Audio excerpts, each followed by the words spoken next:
দুটো লুচি আর চা। আমাদের টমেটো ভালোবাসে, করে দিচ্ছে না কাকে? আমি বারণ করেছি, কেন খাচ্ছিস? বলো বলো, খেতে বলো। কেন কেন? ঠিক আছে, বলবো না বাবা। যে একটু বোঝো তুমি এত বোঝো। কে নাও ঠিক আছে, বলবো না। খাও খাও খাও খাও খাও।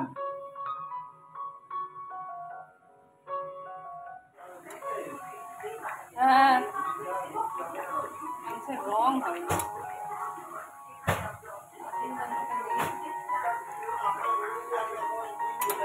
এতক্ষণ পরে এলি?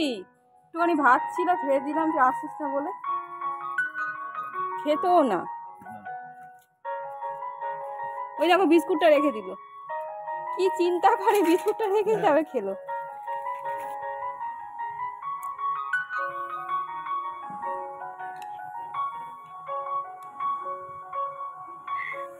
আমাদের মাংস খেতে ভালোবাসে বদমাসটা।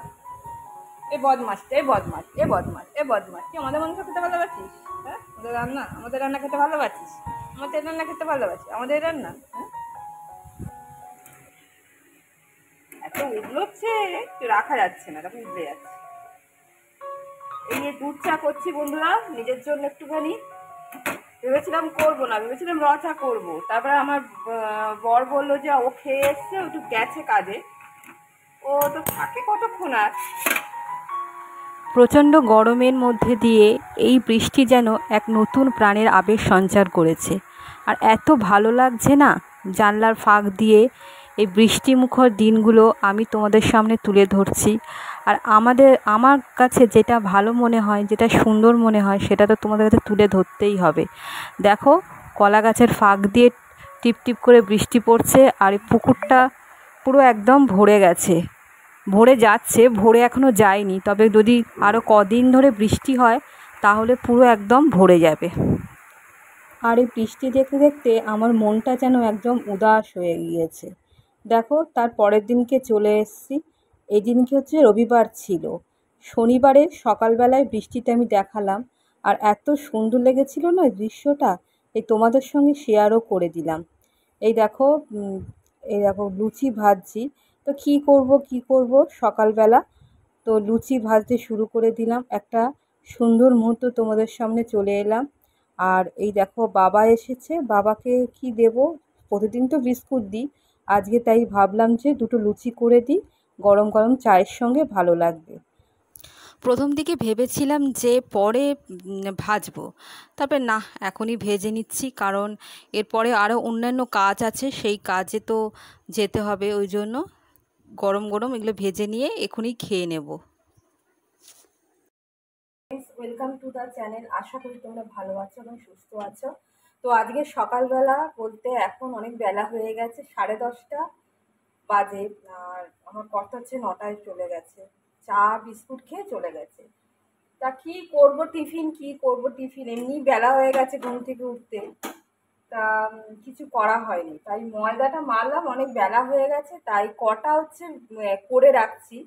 এর মধ্যে যদি চলে আসে, এর মধ্যে যদি আসতে পারে তাহলে ওই খেতে পারবে।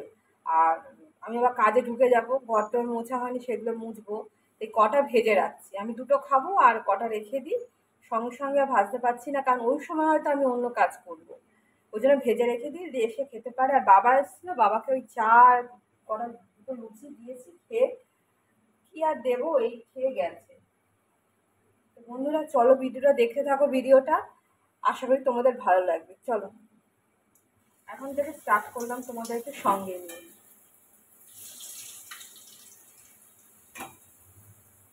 কাজ কিচ্ছু হয়নি, সব পড়ে আছে, কাজ সব সারতে হবে। ঝাড়গুলো দেওয়া হয়ে গেছে, বাসি ঘর ঝাড় ফাট সব দেওয়া হয়ে গেছে, মুছতে হবে। চায়ের সঙ্গে একটু লুচি নিলাম, আর একটু চিনি নিয়েছি, 3খানা লুচি নিয়েছি। অনেক দিন পর টেবিলে বসে টিফিন খাচ্ছি। আমরা গৃহিণীরা কাজ করতে করতে আমাদের খাওয়ার কথা খেয়াল থাকে না, বলো তো? কিন্তু খেতেও তো হবে, বলো? কাজও যেমন দরকার, তেমনি শরীরের জোরার জন্য তো খাওয়াটাও দরকার। আগে সাধারণত জানো তো, আর কাজ করতে এত দেরি হয়ে যেত, সকালবেলায় চা বিস্কুট খেয়েই থাকতাম, আর কোনো টিফিন খেতে খেতে সেই 1টা বেজে যেত। তো এখন ঠিক করেছি সকালবেলা বলতে ওই 11টার মধ্যে বা 11:30টার মধ্যে খেয়ে নেব, ওই জন্যই খেয়ে নিচ্ছি। তারপরে দেখো ঘরটা মুছে নিলাম।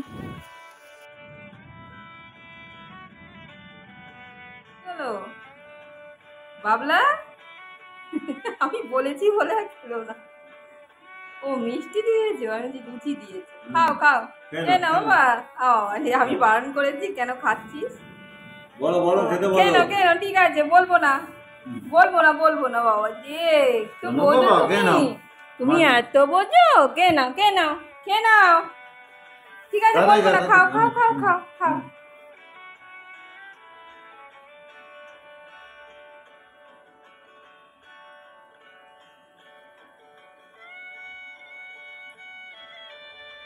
এই দেখো 2 মিনিটের জন্য এসছে বাড়িতে, তার মধ্যে দেখো লিলি তারপরে গোলু সব এসে হাজির। ওই দেখো বিস্কুটটা রেখে দিল, কি চিন্তা করে বিস্কুটটা রেখে তবে খেলো। আর একটা দিয়ে দাও, একটা বিস্কুট ওকে দিল, আর একটা দিয়ে দাও। পারলিচি তো এনেছিল গো, ছিল পারলিচি, কটা আনতেও হবে।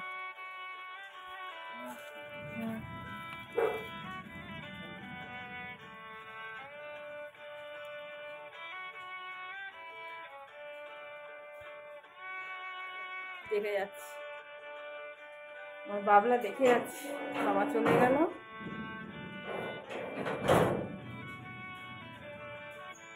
বেরিয়ে গেল তো, কাজে বেরিয়ে গেল আবার। তাড়াহুড়ো করে রান্নাঘরে চলে এসেছি। তোমরা তো জানোই আমার তাড়াহুড়ো এমনি হয়। আর আজকে একটু মাংস করবো, মাংস নিয়ে এসছে। তা ওই মশলা মাখিয়ে রেখে দিয়েছি, দই তারপরে জিরে ধনে এগুলো দিয়ে করেছি। আর এখানে হচ্ছে আলু আর কলমি শাক দিয়ে, একটু চিংড়ি মাছ ছিল, এই চিংড়ি মাছ দিয়ে কলমি শাক দিয়ে একটু করবো। চিংড়ি মাছটা ভাজছি। এখানে সর্ষে শুকনো লঙ্কা দিয়েছি। আজকে রান্নার সাথে সাথে অনেকটা দেরি হয়ে গেছে, কেন বলো তো? আজকে শাক করেছি, তো কলমি শাকগুলো বেছে বেছে কাটতে কাটতে এত দেরি হয়ে গেছে। এমনি তো আমার রান্না করতে এমনি দেরি হয়, তারপরে আবার শাক কেটেছি। তো প্রথমে শাকটা বসিয়ে দিয়েছি, সর্ষে আর শুকনো লঙ্কা ফোড়ন দিয়েছি, আর পেঁয়াজ কুচি দিয়েছি, আর একটু রসুন কুচি দিয়েছি। এরম দিয়ে শাক দিয়ে এরমভাবে শাক চচ্চড়ি করে খেতে এত ভালো লাগে, ওই দিয়ে যেন খাওয়া হয়ে যায়। ও শাকটা আমি শুধু করিনি, কীরমভাবে করেছি বলো তো? আলুগুলো কুচিয়ে দিয়ে দিয়েছি, পেঁয়াজ তো দিয়ে দিয়েছি, শুকনো লঙ্কার আলুটা ভাজছি, ও তার সঙ্গে সঙ্গে বসে গেছি মাংসের পেঁয়াজ রসুন এবং আদা কাটতে। এই একটা মাংস রান্না করতে কিন্তু টাইম লাগে না, কিন্তু এই উপকরণগুলো সংগ্রহ করে মানে কাটতে এত সময় লাগে। সংগ্রহ তো আছে, কিন্তু এইগুলো কাটা, তারপরে রসুনের খোলা শুদ্ধ ছাড়ানো, এগুলো যদি আগে করে রাখি না, তো অনেকে আছে যারা হচ্ছে রান্নাটাকে তাড়াতাড়ি করার জন্য এই আদা রসুন এগুলো কেটে রাখে। আমিও ভাবছি এটাই করব। একটু আগে থেকে এই রসুন আগের দিনকে ভালো করে কেটে রাখবো। এবার যদি মাংস আনে তো করব, বেশিরভাগ তো রবিবার দিনই করা হয়। মাংস যদি আনে তো করবো, আর না হলে রেখে দেবো। আবার যখন মাংস হবে বা যদি ডিম কষা হয় বা একটু রিচ করে যদি মাছও হয়, খেতেও ভালো লাগে। তো রসুন আদাটা এটা ছাড়িয়ে রাখলে, আদাটা হয়তো কোনো ঝামেলা হয় না, রসুন এই খোলাটা ছাড়ানোর একটা সময়ের ব্যাপার। আমাদের তো প্রতিদিন খেতে খেতে 3:30 হয়ে যায়। তো মাংস রান্না করতে এই যোগাযন্ত্র করতে গেলে করতে করতে আজকে একটু দেরিই হয়েছে বলতে গেলে। তো এমনি আমাদের দুজনের তো খাবো, এমনি কোনো প্রবলেম নেই। সেটা হচ্ছে সবথেকে যেটা মানে চিন্তার বিষয়, যেটা আমাদের বাড়ি হচ্ছে বাঘাকে নিয়ে। তো বাঘাকে নিয়ে কোনো প্রবলেম নেই, কারণ কালকে যে ওর জন্য যে মাংসের ঝোল করেছিলাম কিছুটা আছে, ভাবছি ওকে খেতে দিয়ে দিই, কারণ আমার রান্না করতে করতে টাইম হবে, তখন ওর খিদে পেয়ে যাবে। আর সব থেকে প্রথমে যেটা আমি ভাতটা করে রাখি, এই জন্য খাবারে উনি কোনো প্রবলেম হয় না। জমে গেছে, কি সুন্দর হয়েছে না? হ্যাঁ ভেতরে জলটা হচ্ছে দেখা। ভালো, রেখে দাও, ফ্রিজে রেখে দাও, গলে যাবে। হলদিরামের যে লাড্ডুর বাক্সগুলো থাকে না, সেই লাড্ডুরগুলো শেষ হয়ে গিয়েছে, আর ওর মধ্যে বরফ রেখে দিয়েছে। আর কি সুন্দর বরফটা হয়েছে, উপরটা না মনে হচ্ছে যেন কাঁচ দিয়ে ঢাকা, তারপরে দেখো মাংস বসিয়ে দিয়েছি, ভালো করে পেঁয়াজটা ভালো করে ভেজে নিয়েছি। তারপরে আদা রসুন এই বাটাটা এর মধ্যে দিয়ে দিলাম। আর আদা রসুনের পরিমাণটা একটু বেশি হয়ে গিয়েছে, যেটা আমার পক্ষে খুব খারাপ হয়েছে, কারণ ওই বেশি রসুনের গন্ধ না আমি আবার খেতে পারি না, একটুখানি কেমন একটা গা গুলোয়। যদিও মাংসটা খারাপ হয়নি, রসুন ছাড়ানোটা একটু বেশি হয়ে গিয়েছিল। আমি ভেবেছিলাম রসুনটা আর বাটাটা একটুখানি রেখে দেব, কিন্তু না, খেয়াল পড়েনি। তারপরে রসুন আর আদাটা পুরোটাই দিয়ে দিয়েছে, এটাই খুব বাজে হয়েছে। তো যাকগে, এই দেখো মশলা মাখা মাংসটা এর মধ্যে দিয়ে দিলাম। প্রথমে তোমাদের বললাম না, এর মধ্যে হচ্ছে টক দই, তারপরে জিরে গুঁড়ো, ধনে গুঁড়ো, লঙ্কার গুঁড়ো সমস্ত কিছু মাখিয়ে রেখেছিলাম। এই মাখিয়ে রাখাটা একটা ব্যাপার আছে এর মধ্যে, এই মাখিয়ে রাখলে মাংসটা ম্যারিনেট করে রাখলে খেতে আরও সুন্দর হয়। তারপরে ভালো করে কষিয়ে নিলাম, কষিয়ে যাতে জলটা একদম শুকিয়ে যায়। তারপরে কষানোর পর তারপরে গরম জল করলাম, গরম জলের মধ্যে ঢেলে দিয়েছি। আর খেতে খুব ভালো হয়েছিল, কিন্তু ওই রসুনের বললাম না, রসুনের গন্ধের জন্য আমার একটু খেতে প্রবলেম হয়েছিল। তারপরে রাত্রেবেলা অল্প করে খেয়েছিলাম, আর দিনের বেলা আমি আর খাইনি মাংস।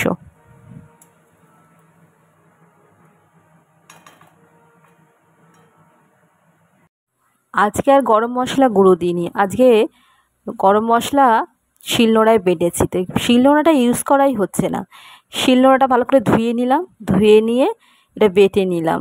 আর স্ল্যাবের মধ্যে রাখতে আমার বর বারণ করেছে, বলছে তলায় রাখবে, কারণ ওই স্ল্যাবটা হচ্ছে ভেঙে যেতে পারে, সেজন্য তলায় ওই কোনায় রেখেছি এই বাড়িতে আসার পর। তো গরম মশলাটাকে ভালো করে বেটে নিলাম, বেটে নিয়ে এই তরকারিতে দিলে বেশ ভালোই লাগবে। অনেক দিন পর গরম মশলা বাটছি, আর বেশিরভাগ তো মিক্সিতেই করি, আর গরম মশলাটা মিক্সিতে হয় না, সেজন্যই গোটা গরম মশলা শিলনোড়ায় বেটে নিয়েছি।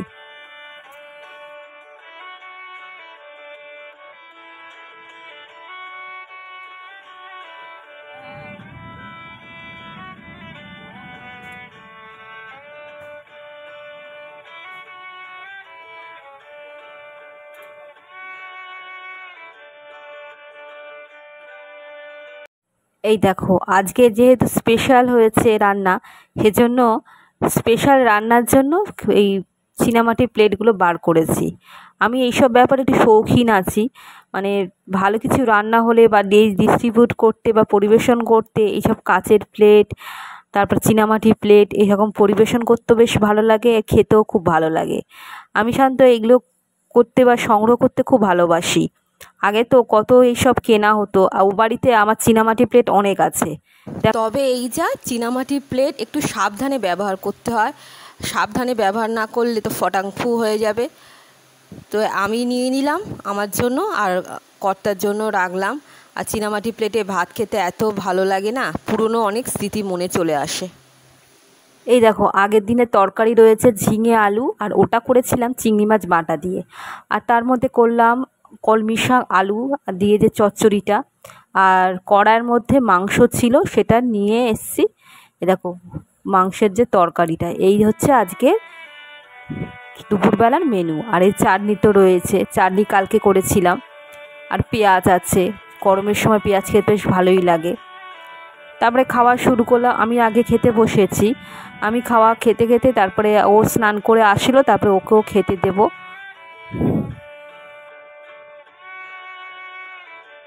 বসে আছেন খাবে বলে, তুই খাসনি? এই এদিকে এদিকে তাকাও, একটু এদিকে তাকাও তুমি, এদিকে এদিকে এদিকে এদিকে উঠেছে খাবে বলে। রিচ রান্না ওটা তোর জন্য তো আলাদা করে দিয়েছি, দেখছো দেখো না, দেখো। আরে ধুয়ে দাও, ধুয়ে দিতাম না, আমি ধুয়ে ভালো। ওই দিও না, শরীর খারাপ করবে। বললো না দাও, ধুয়ে দিই আমি, ওরকম ভাবে হয় না। আজ মাংসটা রিচ হয়েছে, ওই জন্য বলছি। এই দেখো বাঘার খাওয়া হয়ে গেছে, ও আমাদের থেকে খাবে। তো কি হয়েছে, আমাদের রান্নাটা রিচ হয়েছে, তা আমি যখন দিই আমার ভাগের থেকে ওকে মাংস, তখন ধুয়ে দিই। আর আমার বর কী করে বলো তো, মানে চুষে নেয়, যাতে রসটা একদম শুকনো করে দেয়, তারপরে ওকে দেয় খেতে। তো আমি ওইটাই বারণ করছি যে ওকে ধুয়ে দাও, কারণ ও না এই আজকে যদি খায় না, কালকে সারাদিন না খেয়ে থাকবে, ওকে সহ্য করতে পারে না, ওই জন্য ধুয়ে দিতে বললাম। আর এই দেখো ওর কাণ্ড কারখানা দেখলে না হাসি পাবে। খাওয়া হয়েছে? হয়েছে তোমার খাওয়া? ও মাংস খাবে, ওর মাংস খাবে, আমাদের মশলাদার মাংসগুলো খাবে।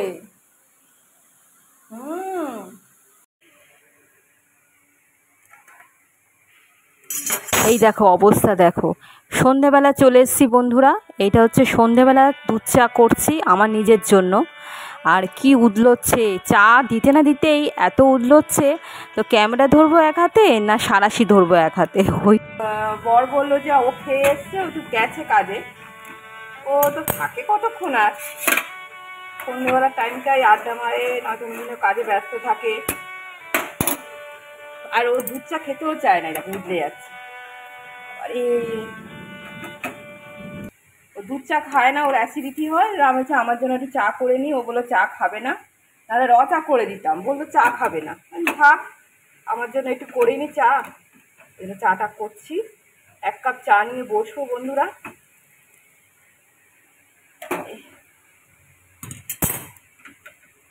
বন্ধুরা এই যে আমার বাঘা আর আমি বসে আছি, এখন রাত্রি 8টা বাজে। খুব গরম লাগছে, এই দুদিন বৃষ্টি হয়েছে, কিন্তু আজকে যা ঝাঁঝালো রোদ্দুর হয়েছে, তো খুব গরম লাগছে। আর যা টিপটা পড়েছে কত বড়, ইচ্ছে হলো ও আবার ওখানে চলে, বাবা ওখানে পাখা নেই, ওখানে পাখা নিয়ে ও চলে যাচ্ছে, এখানে চলে আয়। খুব গরম লাগছে, জানলাগুলো খুলে দিলাম, গরম লাগছিল, গাটা ধুয়েও এলাম, তো কিছু খেতে ভালো লাগছে না। আবার যেন সেই মনে হচ্ছে গরম পড়েছে, মনে হচ্ছে গুমোট গরম হয়ে আছে না, মানে বৃষ্টি হয়েছে 3-4 দিন ধরে টানা বৃষ্টি হয়েছে, 3 দিন ধরে টানা বৃষ্টি হয়েছে। তো আজকে ভালোই রোদ্দুর হয়েছে, এত রোদ্দুর হয়েছে যে প্রচণ্ড গরম লাগছে, গা জ্বালা করছে। তা কি চা করবো, আর চা ভাবছিলাম করবো, তা করলাম না। দুধ চা নিয়ে বসেছি, ওকে বললাম, ও বললো আমি খাবো না, আমি চা খেয়েছি বাইরে, সেই জন্য আমার জন্য একটু দুধ চা নিয়ে বসেছি। আর বাঘা ওইখানে বসে আছে, মুড়ি খেতে হয় তাই একটু মুড়ি নিয়েছি, চা নিয়েছি, আর এই ক্রিম কেক আর বিস্কুট, এই বিস্কুটটা একটা খাবো হয়তো।